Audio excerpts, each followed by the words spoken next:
Hi hello నమస్తే, నేను మీ శ్రీలతని. Welcome back to Kalyan Sri. ఈరోజు ఒక మంచి రెసిపీతో మేము ముందుకు వచ్చేసానండి. అదేంటంటే బీహార్ యూపీ వాళ్ళు చేసుకునే సాంప్రదాయకమైన రెసిపీ అండి. వింటర్ సీజన్లో ఎక్కువగా చేసుకుంటారండి ఈ రెసిపీని. అలాగే పిల్లల లంచ్ బాక్స్లోకి చాలా చాలా బాగుంటుందండి. ఇలా పప్పుని స్టఫ్ చేసిన పూరీలు అంటే నార్త్ ఇండియన్స్కి చాలా ఇష్టం ఉంటుంది. చాలా రకాలుగా చేసుకుంటారండి వాళ్ళైతే. ఇలా ఈ పూరీలను 2-3 తింటే చాలండి, చాలా చాలా బాగుంటుందండి. మరి లేట్ చేయకుండా ఆ ప్రాసెస్ ఏంటి, ఏ విధంగా ప్రిపేర్ చేసుకోవాలి అనేది లేట్ చేయకుండా వీడియోలోకి వెళ్ళిపోయి చూసేద్దాం. ఫస్ట్ టైం కనుక మన ఛానల్ని చూస్తున్నట్లయితే తప్పకుండా సబ్స్క్రైబ్ చేసుకోండి. నచ్చినట్లయితే ఏం చేయాలో తెలుసు కదా, ఒక మంచి లైక్ కొట్టేసి మీ ఫ్రెండ్స్ అండ్ ఫ్యామిలీ మెంబర్స్కి షేర్ చేసేయండి. మరి ఆ ప్రాసెస్ ఏంటో చూసేద్దాం. ముందుగా మిక్సింగ్ బౌల్లోకి 1 కప్పు వరకు శనగపప్పుని ఒక 4 గంటల పాటు నానబెట్టేసుకున్నానండి. ఇలా చూడండి, ఒక పప్పును తీసుకొని ఇలా విరిచి చూసినట్లయితే 2 ముక్కలుగా అయిందంటే మనకి పప్పు అనేది చక్కగా నానిపోయిందనమాట. ఇప్పుడు ఈ పప్పుని ఒక గిన్నెలోకి వేసేసుకొని తగినంత వాటర్ని వేసేసి 1 స్పూన్ ఆయిల్ వేసి ఉడికించుకోవాలి. ఇలా పప్పు ఉడికేలోపు పిండిని రెడీ చేసుకుందామండి. మిక్సింగ్ బౌల్లోకి 2 కప్పుల వరకు గోధుమ పిండిని తీసుకుంటున్నాను, జల్లించుకున్నదే. ఆ తర్వాత 1/2 స్పూన్ వరకు వామన్ నలిపేసుకుంటున్నానండి. శనగపప్పుతో చేస్తున్నాం కాబట్టి డైజెషన్ కోసమని వామును వేసుకుంటున్నాను.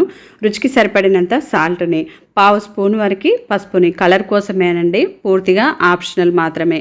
1 స్పూన్ వరకు నూనెను కూడా వేసేసుకొని ఈ పిండి అంతటిలోకి కూడా ఈ ఆయిల్ అనేది బాగా కలిసేలాగా కలుపుకున్న తర్వాత కొంచెం కొంచెంగా వాటర్ని వేసేసుకుంటూ సాఫ్ట్ ముద్దలాగా రెడీ చేసుకోవాలండి. మనం చపాతీకి ఏ విధంగా కలుపుకుంటామో అలాగే గట్టిగా రెడీ చేసుకోవాలన్నమాట. పూరిలాగా కదండి, అందుకోసమని మరీ లూజ్ అయిపోయింది అనుకోండి ఆయిల్ ఎక్కువగా పీలుస్తుంది. కాబట్టి కొంచెం గట్టిగా ఉండేలాగా కలిపేసుకున్న తర్వాత మూత పెట్టేసి ఒక 10 to 15 మినిట్స్ పక్కన పెట్టేస్తున్నాను. ఈలోపు చూడండి, పప్పు అనేది కూడా చక్కగా ఉడికిపోతుంది. ఒకసారి కొంచెం పప్పుని మెదిపి చూసినట్లయితే ఈ విధంగా సాఫ్ట్గా రెడీ అవ్వాలన్నమాట. ఆ తర్వాత ఇప్పుడు ఏం చేయాలి అంటే, వాటర్ ఎక్కువైనాయి అనుకోండి, ఆ వాటర్ని వంపేసుకొని రసంలాగా చేసేసుకోవచ్చు అనమాట. పప్పు గుత్తితో కానీ మ్యాషర్తో కానీ గరిటితో కానీ పప్పుని మెదుపుకున్నట్లుగా చేసుకుంటూ స్టవ్ అనేది లోలో పెట్టేసి ఈ విధంగా రెడీ చేసుకోవాలి. ఆ తర్వాత ఇప్పుడు దీనిలోకి 1 స్పూన్ వరకు మిర్చి పొడిని వేసేసుకుంటున్నాను. ఆ తర్వాత 1/2 స్పూన్ వరకు మిరియాల పొడిని కూడా వేసేసుకోవాలి. ఆ తర్వాత ఇవన్నీ బాగా కలిసేలాగా మిక్స్ చేసుకుంటూ ఉడికించుకోవాలండి. చూడండి, ఈ విధంగా రెడీ అయిన తర్వాత ఇప్పుడు అరచెక్క నిమ్మరసాన్ని కూడా పిండేసుకొని పక్కన పెట్టేసుకుంటున్నాను. ఈలోపు మనకి పిండి అనేది కూడా చక్కగా నానిపోయింది. ఇలా మళ్ళీ ఒక 5 మినిట్స్ పిండిని బాగా మిక్స్ చేసుకున్న తర్వాత మనకు కావాల్సిన సైజులోకి పిండి ముద్దల్ని తీసేసుకోవాలండి.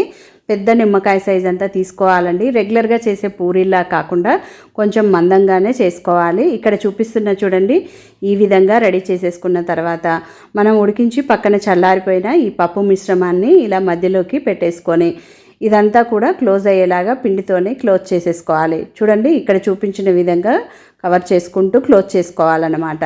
ఎక్కడా కూడా బయటకు వచ్చేలాగా లేకుండా ఈ విధంగా చేసేసుకున్న తర్వాత ఇలా ఫోల్డ్ అయినా చేసుకోవచ్చు, లేదంటే ఆయిల్ని అప్లై చేసుకొని అయినా పూరీలాగా స్ప్రెడ్ చేసేసుకోవాలండి. లోపల పప్పు స్టఫింగ్ అనేది బయటకు రాకుండా స్లోగా రోల్ చేసుకోవాలి. ఫ్లాట్గా ఉండే సర్ఫేస్ పైన ఇలా ఆయిల్ని అప్లై చేసేసుకొని స్లోగా రుద్దుకోవాలండి. ఇక్కడ చూపిస్తున్న చూడండి, ఈ విధంగా ముందైతే చేత్తోని ఈ విధంగా చేసేసుకున్న తర్వాత అప్పుడు ఇలా చపాతీ కర్రతోని స్లోగా రోల్ చేసుకోవాలి. మందంగానే ఉండాలండి.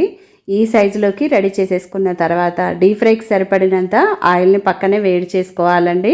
మిగతా పిండి ముద్దలతో కూడా ఇదే విధంగా పూరీలను రెడీ చేసుకొని ఒక ప్లేట్లోకి తీసి పక్కన పెట్టేసుకోవాలన్నమాట.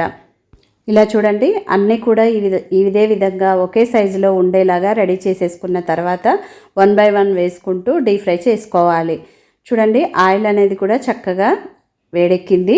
ఇప్పుడు ఈ పూరీలను 1 by 1 వేసుకుంటున్నాను. మీరు పెద్దది తీసుకున్నట్లయితే 2 అయినా వేసుకొని ఫ్రై చేసుకోవచ్చండి.